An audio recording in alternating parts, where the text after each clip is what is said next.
کلام مقدس پرانے عہد نامہ میں سے پیدائش کی کتاب اس کا 22واں باب۔ خدا ابراہیم کو حکم دیتا ہے کہ اسحاق کو قربان کرے۔ ان باتوں کے بعد یوں ہوا کہ خدا نے ابراہیم کو آزمایا اور اسے کہا، اے ابراہیم۔ اس نے کہا، میں حاضر ہوں۔ تب اس نے کہا کہ تو اپنے بیٹے اسحاق کو جو تیرا اکلوتا ہے اور جسے تو پیار کرتا ہے ساتھ لے کر موریہ کے ملک میں جا اور وہاں اسے پہاڑوں سے ایک پہاڑ پر جو میں تجھے بتاؤں گا سوختی قربانی کے طور پر چڑھا۔ تب ابراہیم نے صبح سویرے اٹھ کر اپنے گدھے پر پارجامہ کسا اور اپنے ساتھ 2 جوانوں اور اپنے بیٹے اسحاق کو لیا اور سوختی قربانی کے لیے لکڑیاں چینی اور اٹھ کر اس جگہ کو جو خدا نے اسے بتائی تھی روانہ ہوا۔ تیسرے دن ابراہیم نے نگاہ کی اور اس جگہ کو دور سے دیکھا۔ تب ابراہیم نے اپنے جوانوں سے کہا، تم یہیں گدھے کے پاس ٹھہرو، میں اور یہ لڑکا دونوں ذرا وہاں تک جاتے ہیں اور سجدہ کر کے پھر تمہارے پاس لوٹ آئیں گے۔ اور ابراہیم نے سوختی قربانی کی لکڑیاں لے کر اپنے بیٹے اسحاق پر رکھی اور آگ اور چھری اپنے ہاتھ میں لی اور دونوں اکٹھے روانہ ہوئے۔ تب اسحاق نے اپنے باپ ابراہیم سے کہا، اے باپ۔ اس نے جواب دیا کہ اے میرے بیٹے، میں حاضر ہوں۔ اس نے کہا، دیکھ، آگ اور لکڑیاں تو ہیں پر سوختی قربانی کے لیے برہ کہاں ہے؟ ابراہیم نے کہا، اے میرے بیٹے، خدا آپ ہی اپنے واسطے سوختی قربانی کے لیے برہ مہیا کر لے گا۔ سو وہ دونوں آگے چلتے گئے اور اس جگہ پہنچے جو خدا نے بتائی تھی۔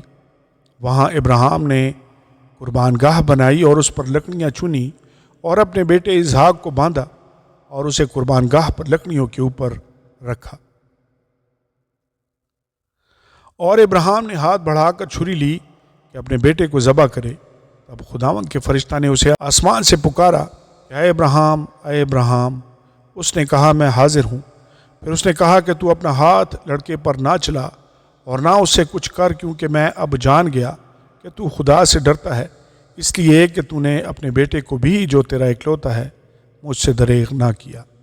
اور ابراہیم نے نگاہ کی اور اپنے پیچھے ایک مینڈا دیکھا جس کے سینگ جھاڑی میں اٹکے تھے۔ تب ابراہیم نے جا کر اس مینڈے کو پکڑا اور اپنے بیٹے کے بدلے سوختی قربانی کے طور پر چڑھایا۔ اور ابراہیم نے اس مقام کا نام یہوہ یری رکھا۔ چنانچہ آج تک یہ کہاوت ہے کہ خداوند کے پہاڑ پر مہیا کیا جائے گا۔ اور خداوند کے فرشتہ نے آسمان سے دوبارہ ابراہیم کو پکارا اور کہا کہ خداوند فرماتا ہے، چونکہ تو نے یہ کام کیا کہ اپنے بیٹے کو بھی جو تیرا اکلوتا ہے دریغ نہ رکھا، اس لیے میں نے بھی اپنی ذات کی قسم کھائی ہے کہ میں تجھے برکت پر برکت دوں گا اور تیری نسل کو بڑھاتے بڑھاتے آسمان کے تاروں اور سمندر کے کنارے کی ریت کی مانند کر دوں گا، اور تیری اولاد اپنے دشمنوں کے پھاٹک کی مالک ہوگی، اور تیری نسل کے وسیلہ سے زمین کی سب قومیں برکت پائیں گی، کیونکہ تو نے میری بات مانی۔ تب ابراہیم اپنے جوانوں کے پاس لوٹ گیا اور وہ اٹھے اور اکٹھے بیرسبا کو گئے اور ابراہیم بیرسبا میں رہا۔ نحور کی نسل۔ ان باتوں کے بعد یوں ہوا کہ ابراہیم کو یہ خبر ملی کہ ملکہ کے بھی تیرے بھائی نحور سے بیٹے ہوئے ہیں، یعنی اوز جو اس کا پہلوٹا ہے، اور اس کا بھائی بوز اور کمویل ارام کا باپ، اور کسد اور حزو اور فلداس اور ادلاف اور بتیویل سے ربکہ پیدا ہوئی۔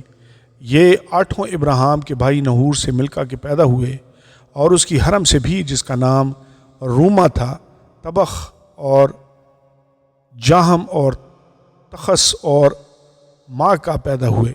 آمین اور آمین۔